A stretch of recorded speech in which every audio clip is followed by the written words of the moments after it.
You know, is it bad? I think I'm obsessed with this book now. To the point where I'm doing 2 videos talking about that. And I'm not kidding. I've been pretty much obsessed with the book and the movie. Like, that's all that's been on my mind the past 72 hours.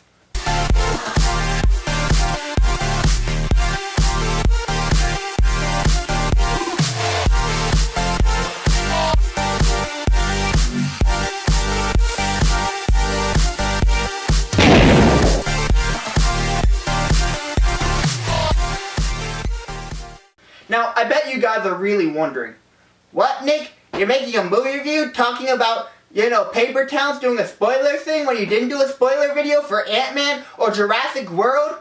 All I gotta say is, deal with it.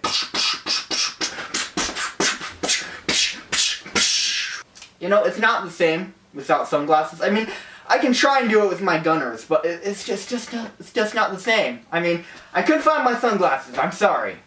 But yeah, I know, I'm doing another video for PaperTowns. It's just because I'm so in love with the book and the movie right now. I just want to talk about it. So, again, this is a bit of a spoilery video. If you've not read the book or seen the movie, what are you doing here? Go and do that, right now. I'm not leaving until you do that. Just close out the video and do that. I'll be here.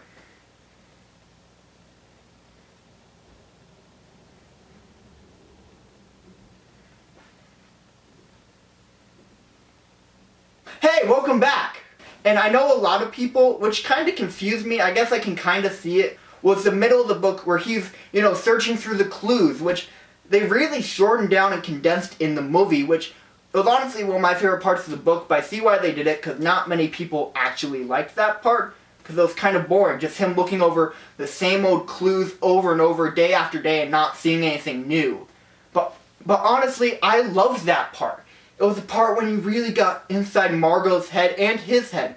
He learned a lot more about Margot that he didn't learn in all those years of being her neighbor. And he learned more about himself. Of all the years he's been alive, it took Margot leaving for him to really figure out who he is. I mean, don't get me wrong. I also really enjoyed their night out. That was so much fun to read. And probably my favorite part of the movie as well.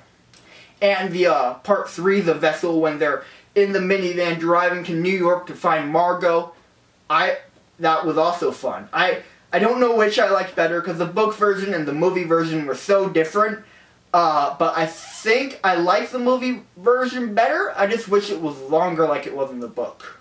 So let's contrast the book and the movie, shall we?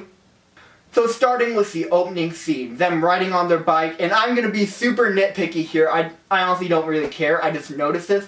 In the book it said that she was always kind of standing up on her bike doing the leaning forward thing, and she didn't do that in the movie, I don't remember at least. And the park thing I felt kind of course they had to condense it down, and I probably would have shot it the same exact way, you know, hey, establishing this is why she does the thing that she does is this right here. Okay, let's move on. But I actually, in the book, kind of like there are 2 different personalities coming out a little bit more when they saw the dead guy. What was going through Margot's mind, and what was going through Q's mind. And again, they kind of skimmed past it, but I totally see why. From a director's standpoint, I would have done the exact same thing. And the night out, they did some things differently, but it was so much fun to see on camera. And that was probably the main part of the movie where I was just going all over the place in the theater as the director going, how did they film that shot? That shot is so pretty! And going, oh, look at that chemistry. They have such good chemistry because they are amazing actors who's from this point on, I'm going to be following them in whatever they do. They are good actors. I'm not just talking about CARa and Nat Wolff. All of the cast was amazing. And that dancing scene. How cute was that in the movie? That was the part of the movie I was going, that was kind of a feely moment right there. Again, I didn't cry, but you know, I got a little man sweat filling up the corner of my eye. Not a tear, man sweat. It's different. But again, that was just a cute scene, and I kind of feel bad that they skipped over the whole detective thing. Instead of the taking days, spending night after night looking through all the paper towns in Florida and all that, looking over the same clues and finding nothing but getting inside the head of Margot, trying to think the way she thinks.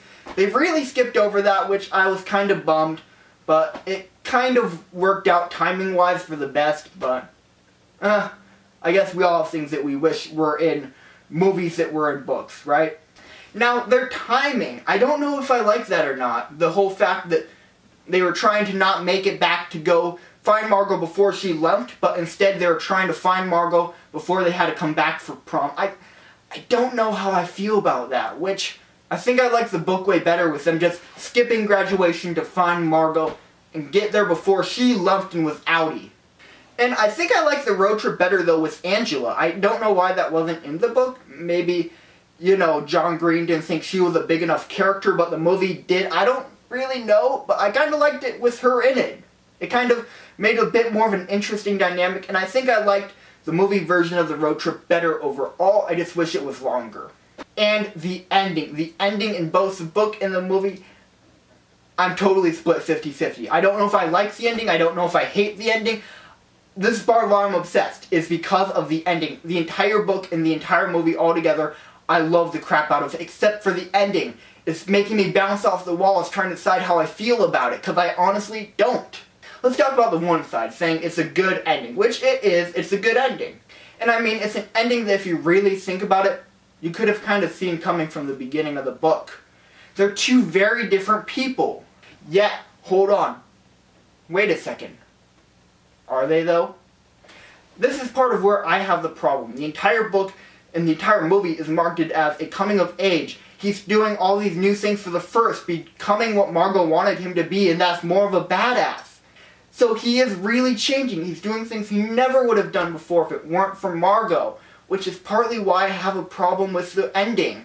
I mean, this whole book, he's changing. He's getting new thoughts on life, on himself, on Margot. None of them really know who they are anymore. And in the ending, he's going, come on back, and she's going, no, come with me. And they realize that they're two different people at the same time. I see why she can't go with him and he can't really go with her. Yet he's changed so much over the course, but as soon as he sees Margot, he kind of loses that all, I feel. And again, might totally be just me. I guess part of the reason I have such a problem with this is because I feel myself being a very Q-like person, and you'll get that if you read the book. I am very much so a Q. And just the thought of having a Margot makes me go a little bonkers, just thinking, what would it be like if I had a person in my life like Margot is to Q?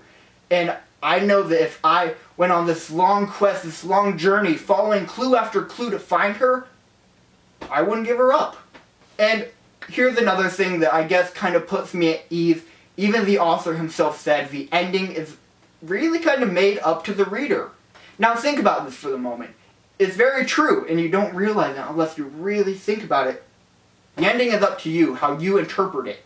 Yes, all the events happen the way they did, but what happens after is determined by you. Now, the movie, they throw that out the window. Yeah, he never sees her again, so deal with it. But the book, they say they're going to stay in touch.